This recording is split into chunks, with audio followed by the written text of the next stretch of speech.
Romain Ribou, je viens aujourd'hui vous parler en tant qu'ancien sportif de haut niveau, puisque j'ai passé une vingtaine d'années en équipe de France de ski handisport et j'ai eu l'occasion de faire 4 Jeux paralympiques.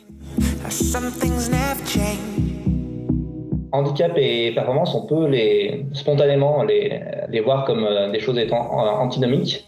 Après ça, c'est quand on a un regard, on va dire, avec des œillères. Je pense qu'à partir du moment où on les enlève et à partir du moment où on arrive à comprendre un handicap, l'accepter et le surmonter, c'est clairement le cas, notamment quand on fait du sport de haut niveau, on arrive à en faire au final une force pour en faire un vecteur de performance. On arrive à développer d'autres compétences, d'adaptabilité, une certaine force de persuasion, une capacité à prendre du recul sur les choses qui font que, au final, ce handicap qui pourrait être antinomique avec performance, au final, ça devient un allié.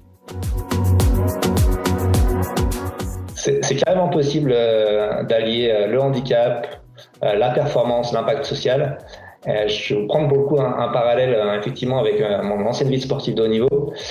J'ai toujours l'habitude de dire que le ski est un sport individuel qui se pratique en équipe. Et c'était encore plus vrai avec l'équipe de France handisport, dans le sens où on avait tous des handicaps différents.